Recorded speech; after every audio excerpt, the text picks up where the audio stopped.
On Monday, the 19th of September 2016, Minister of Higher Education Bladen Zimande announced that the tuition fee hikes would be determined by university councils. However, he stated that the figure decided upon should not exceed 8%. Government is committing to finding the resources to support children of all poor, working and middle-class families, those with a household income of up to 600,000 rand per annum. There are bigger issues which have been raised by the students which are legitimate. A call for free education for the poor. And his response to that was, there is a fees commission that is looking into that matter. This announcement prompted student demonstrations on university campuses across the country in the plight for free, quality and decolonized education under the hashtag #FeesMustFall movement.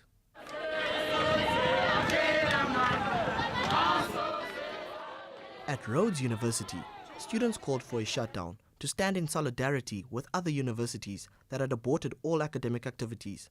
The aim of the shutdown was to pressurize the government into offering free education for those who were not satisfied with a 0% increase.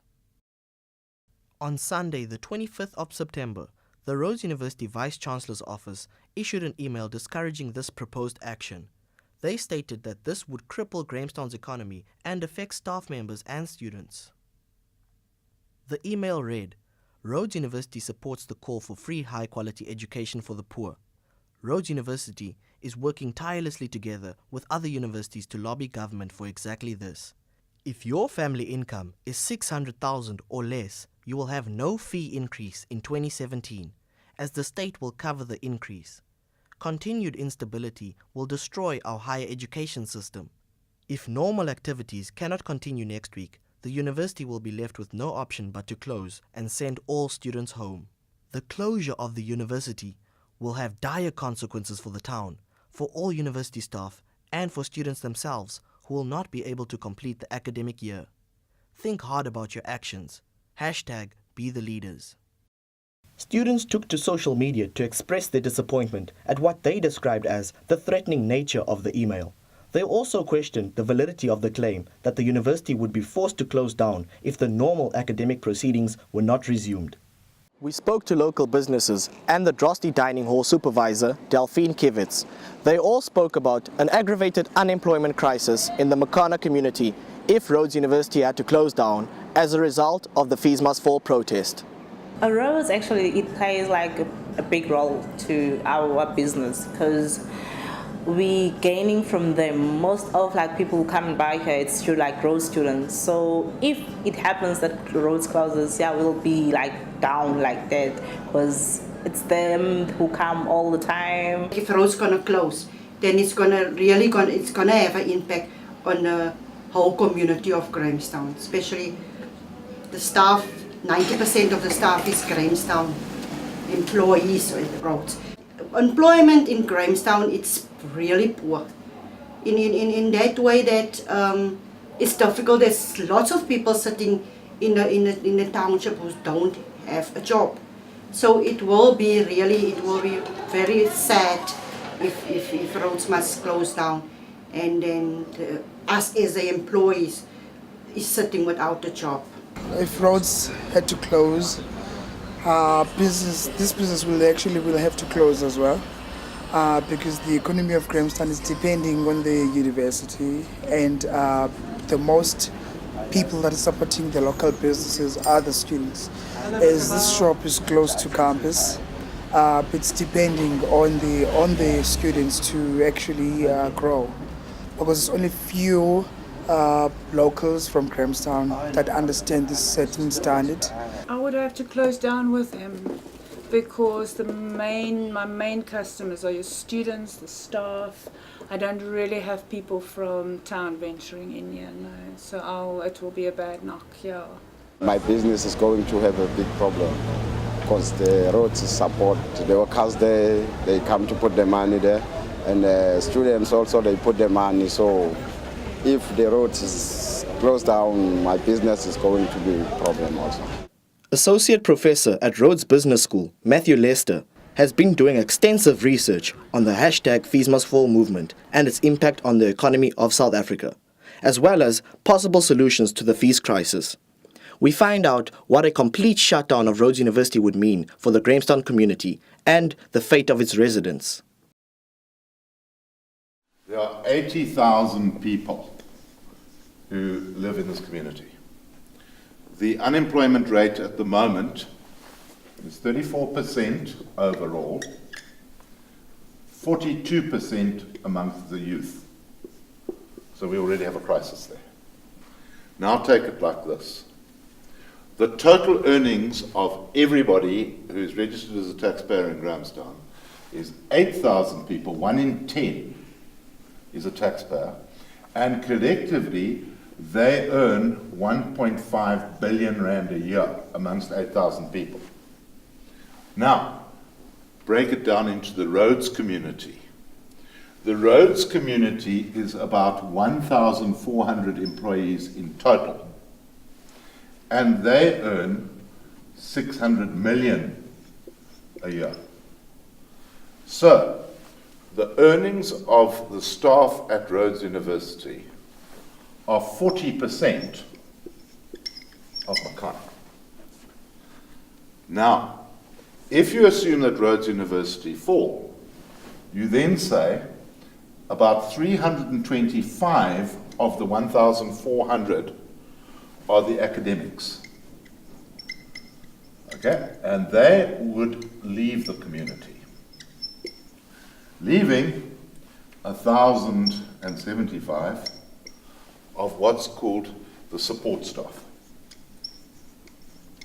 Now they are in the worst position because the support staff can't leave the community.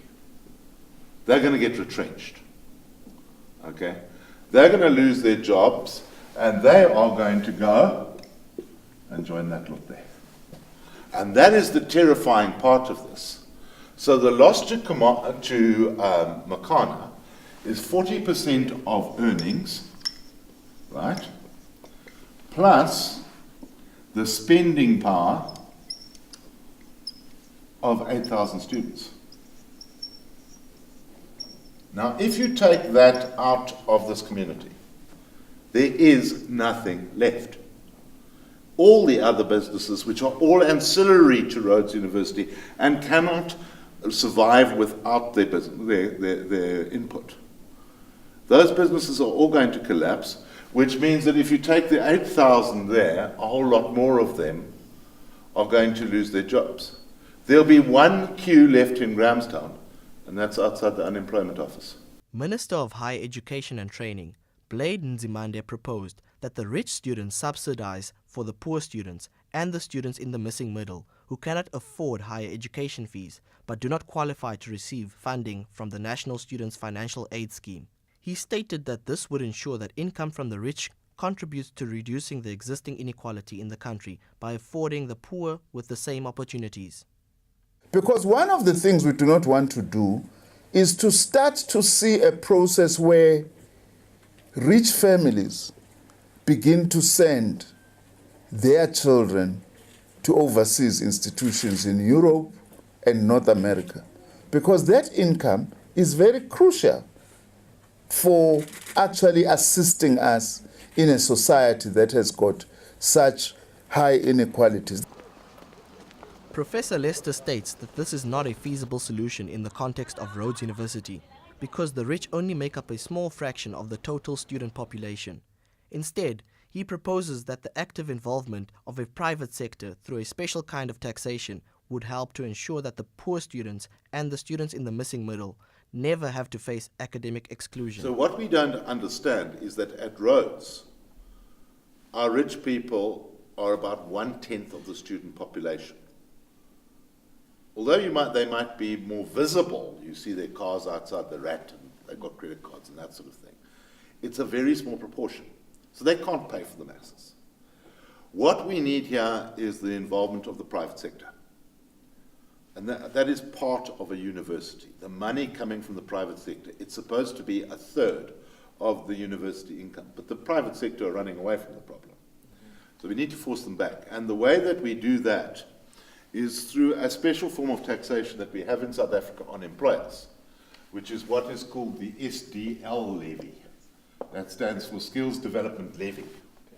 And by increasing that levy, we can raise additional funding that can lead to solving of problems, providing that money doesn't get stopped again in the Department of Higher Education, and it feeds through to the universities.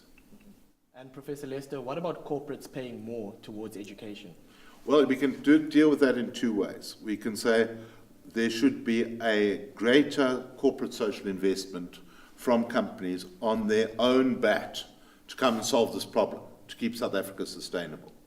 The other interventions, which are more controversial, are to raise the corporate tax rate above 28% to pay for fees must fall. Unfortunately, when you look at corporate tax rates, they are dictated by international considerations. If your South African tax rate is too high, it simply scares the foreign investor away. And internationally, corporate tax rates are diminishing.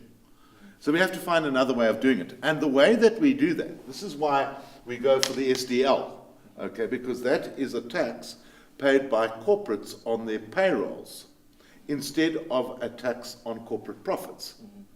So if you want, it's a little bit of a hidden tax.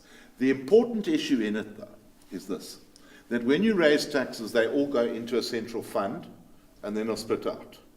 The only tax in South Africa that is allocated to education, all of it is spent on education, is SDL, where we have this provision which says anything collected must be spent on education and not spent with anything else. So all we do is we increase the SDL rate from 1% to 1.5%. Professor Lester further explains how a shutdown at the university would result in an irreversible increase in the already high unemployment rate in Grahamstown. He also outlines the dangers of putting the #FeesMustFall movement ahead of the need to consider the impact that it has on the community. There will be no jobs left because the unemployed would then get even higher as businesses fail in the Grahamstown community, which are to a lesser or greater extent dependent on Rhodes University. So if you go to Spa in the evenings, you see all the students buying food there. People are employed to provide that service. If the students suddenly disappear, those jobs are lost. So it would be catastrophic. And I don't think the students appreciate the effect on this community. It's not only the Rhodes staff. You are threatening 80,000 people, 21,000 families that live in this community. So what you're saying is you can't say liberation before education. What you're actually saying in this is devastation before liberation. That's almost a scorched earth policy. And this is why there has been this desperate attempt in Grahamstown to keep Rhodes University open.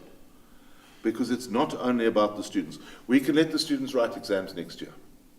But if people have lost a job, there is no next year. Although it appears that the Rhodes University academic year will end uninterrupted as exams are currently underway, it remains unclear whether plans to shut down the university will re-emerge in the coming year.